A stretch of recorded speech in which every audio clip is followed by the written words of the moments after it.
the ring never shies away on speaking to myself and Gabe Montoya. Yo, Timmy, you there, brother? I'm right here, man. What's happening? What's good, man? How you been doing, brother? Oh, man, I've been all right, man. I've been laying low, man, but now I'm speaking out. I know you've been laying low, but have you been laying low because of Amir Khan, man? That's what a lot of folks want to know. Man, y'all better stop playing with me. Ain't nobody scared of no dang Amir Khan, man. You know this boxing game is a business, man. Absolutely. Well, let me ask you this, Timmy, because the thing is that me and Gable were talking about this, even when people were calling in and saying, yo, like, what's up with, Mr. Bradley doesn't want to get in the ring. He's turning down this X amount. And we really stress because, and I don't know if this is what's going on truly with you, but we talked about, look, you had your what had happened with Devon Alexander. You're looking at it now with the business, like, look, it's maybe a little too soon to do this. Let's hold off, et cetera, et cetera, et cetera. But you got HBO now dumping even more money. What's really going on with you? I mean, is the fight going to happen? Are you holding off for a particular reason? Are you looking to do it this year or the next year? Well, I'm looking to do it probably at maybe the end of the year or possibly next year. I still think the fight is still too premature. There's a lot of other things, that plays into this as well. The fact that, I'm contracted with my promoter to fight a fight by June 30th, and July 23rd is way beyond June 30th, bro. That's another factor that's playing into this and my decision not to fight right now. As far as the HBO or whatever, see how my business is all out. All of my business is out for everybody to see, right? But you don't see no kind of business out for Amir Khan. How much money is Amir Khan making? Is it a 50-50 split? Is Amir Khan making this and making that? See, and then they tell me that, he's the bigger draw. He's the bigger draw. I said, where? In England? Yeah. I said, England? I said, no. I said, I walk around everywhere I go. Everybody's all right. Chat, when you get in the ring? When you get in the ring? Who are you going to fight next? And I say, we're working on Amir Khan. Who? Amir Khan? Who is that? Where is he from? Who is that? Where is he from? And I'm like, he's from England, and he's an England champion. So, I mean, everywhere I go, I mean, he's not more popular than I am over here, So, the bigger draw, I don't think so, man. Maybe in this country, but not here. There should be options, you know what I'm saying? There should be options. I know I said that, I want to fight Amir Khan, I wanted this, I did. That was coming off of the Devon Alexander fight, all hyped up. Wanting to fight the best, wanting this, wanting that, and I got, one of the best managers in the game, Cameron Duncan, saying, hey, Tim, slow down, Tim, slow down, so, let me do my job. I said, okay, all right, I understand, and it boils down to this. For $1.2 million, I can fight, somebody in the top 10, for $1.2 million on HBO. They gave Berto Hernandez for $1.2 million or 1.3 or whatever. Right. You know what I'm saying? Can a brother get a break? I've been fighting nothing but top quality opposition. I'm just like, hey, this is a business. Because it seems like a lot of people. I'm not saying you guys, but I know a lot of people don't really appreciate. My resume and what I've done. I fought three undefeated opponents. My last 3 fights. Amir ain't done nothing like that. No other fighters doing anything like that besides the Super 6. These guys are all undefeated. Majority of them were, in the Super 6. What are the particulars happening between you and your promoter, Gary Shaw, at this moment?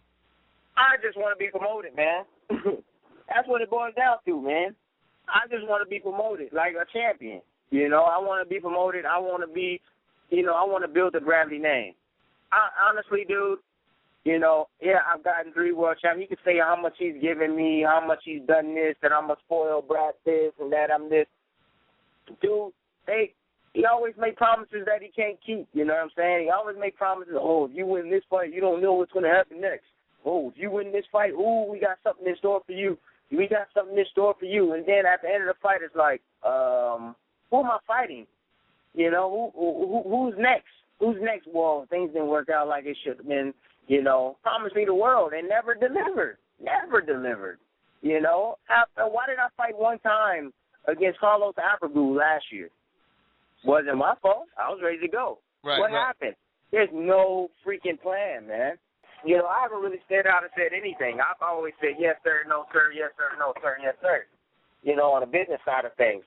But, you know, now, you know, I feel and I know that I'm in a good position. I'm in a great position, so I need to make the best choices I possibly can, you know, so I don't be one of those fighters that leave this game with nothing. I'm curious, is there a clause in your current contract that says if you fight another fight for Gary Shaw that there's an extension and that the promotional contract gets extended because of that?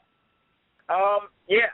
Yeah, I mean, like I said, I don't know what the logistics are in the contract. I don't know the whole legal part in the contract. All I know is that, you know, I was supposed to fight for $1.2 million against an opponent. You know, the rematch for Devin Alexander didn't exist because HBO didn't want to buy it. But, you know, they're supposed to give me $1.2 million for an opponent that they agree on, HBO agree on, and myself agree on, you know, for my next fight. You know, they haven't given me any options whatsoever. The only thing that they given me was Amir Khan. They threw Amir Khan at me and threw me $200 extra $1,000. Was like, hey, here, well, you know, this is more than 1.2. Well, you need to fight Amir. You need to fight Amir. And I'm just like, okay, where's my options at, man? There's no options. There's no nothing. After I fight Amir, Gary still gets the first and the last to respond to any offers. Fight Amir, I'm clean slate. I'm clean slate after I fight Amir. It's not like that. Right. Sure, there should be other options, but that this is the best option. You know, he's offering you an 80-20 split. There's a lot of money on the table, 50% of the pay-per-view in the UK. And personally, I think you beat Amir Khan. Why not just take the money, win the fight, and then go into free agency? Is it really just come down to that? If you do take this fight, you're stuck with Gary Shaw as a promoter, and you don't want to be with him anymore? At the end of the day, it's still really risky. And at the end of the day, let's say I lose the fight. What happens then? What happens then? But the thing is that my promoter needs to deliver this fight by June 30th. You know, I'm just holding on to that, man. You know, he needs to deliver it by June 30th. I've always had regulations. You know, they got regulations. You know, I've given them a month extension on my contract. You know, because my contract was up May 10th. So, hey, deliver. You know, deliver. July 23rd is way out of my contract agreement that I have with you. You know, and that's the bottom line. So, deliver me a fight by June 30th. You know, Devin Alexander didn't do anything for my career, and by beating Amir, I honestly feel it's not going to do anything for me. It's not going to do anything for me. I'm serious. So when you go say deliver by June 29th, what exactly are you expecting him to deliver? An opponent out of a top 20, 10 at a point. A fight, but at $1.2 million, is that what you want from him or more? There you go. 1.2. Hey, give me an opponent. $1.2 million. But not an Amir Khan opponent. That's what you're saying. I don't want Amir Khan. Just give me somebody else, but not Amir Khan for this moment right now because the money's not right. Right. That Amir Khan. When we do fight, it's gonna be so much more money involved. Then, you know. I've already got shut out. I fought Devin Alexander. He was number 2 at that given time. Number 2 fight in the division. I fought him for $1.1 million. You know, at that given time, it was hyped up to be this, be that, and then live up to his expectations. You know, the fight was too premature. You know, I feel the same way about this fight. I think it's still too premature, man. Right. You know, like everybody say, yeah, you'll beat. I feel that you can beat Amir Khan. I feel that I can beat him too. I honestly do. I seen his last fight. I said, oh wow, okay. I can get away from that. Okay, yeah, he has something with guys that use good defense, footwork. You know, I got faster hands than this guy. I throw more combinations. You know, I can apply the pressure like Madonna did. I mean, there's so many angles I can look at this fight and be like, you know what, I could beat this guy. Right. You know, there's been many days where I sat down and said, you know what, man, you know what, I should just take this fight. I should just take this fight and bow down to my promoters and bow down to everybody and just take this fight. But then then there's another part of me saying, you know what, no, I'm sick of doing that. You know what I'm saying? I'm sick of doing that. You know, these guys don't really care about me. You know, boxing is no longer a sport, it's a business. You know, and I start thinking business-minded. You know, I start thinking about longevity. I start thinking about my career as a whole and where I've came from. You know, where I began, and where I don't want to go back to do it. You know, Tim, you've been doing your job. You've been winning. But, hey, it's time for your promoter to probably step up and promote you right. You know, promote you like a champion. You know, Devin Alexander was rolling around in the limo, dude, out there in Detroit, and I'm rolling around in a freaking van. You know, I'm in a van, dude. Come on, promote me. Promote me, man. Show me, bro. You know, show me my work. You know, fight me in better arenas. Fight me in better places, man. You know, right. I feel like all along my promoter just been collecting the paycheck, bro. You mean to tell me you don't want to go to Pontiac, Michigan again? Man, they even brought that up. That's where the fight be. They even brought that up again. Well, we might have the fight in Pontiac, Michigan again. I said, what? Are you serious? You know, they go anywhere the money's at. They don't want no money coming out their pocket. Right. You know, anywhere the money's at, that's where they going. It don't matter. Well, shit. Well, we're gonna have it over here because they paying $800,000 for a site fee. Hey, shucks, it's a lot of money. You know, in the middle of nowhere in Omaha, Nebraska somewhere. You know, I mean, anywhere.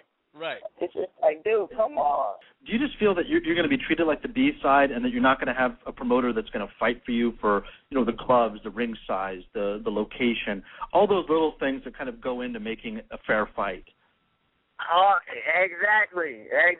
See, man, you read between the lines, bro. You know, I mean, that's great. You know, I honestly feel that way. You know, Golden Boy's putting on the fight. One. I don't know who the judge is going to be, the number two. Location, they're talking about Vegas. Okay, cool. You know, where's my promoter at in this? Where's he at in this? You know, is he going to do anything as far as marketing? The Golden Boy's going to do everything with marketing. They're going to do everything to pump this fight. Right, they're going to market their fighter and make it seem like you're an opponent. Right. I'm the opponent, bro. I'm the opponent. I'm not the champion. I'm the opponent. I'm the opponent champion. That's what I am. That's a new word, the opponent champion. You know, the number one guy, and I'm the opponent.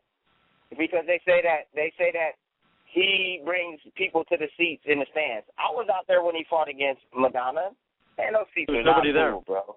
Right. It was, yeah. Dude, I was there, dude. I was there. You know what I'm saying? I was there. I seen it. What about the fans, though, Timothy? What about the fans that really, honestly, have been turned off by you not accepting this fight or not understanding the business part of boxing? You know, I mean, you got your fans that are just old school. They're saying, look, forget the money. Just get in and fight. I mean, what's the problem here? You have one guy saying, I'll fight you, and you've said it before, I want to fight him. Now it's both in agreement. Just get in there. Do you worry about losing the fans that you do have in making these decisions? No, I don't worry about that. You know why? Because once I fight again and I start winning, they're gonna be back on the team. One thing I think, Gary's going to be on later on in the show, like 6:45.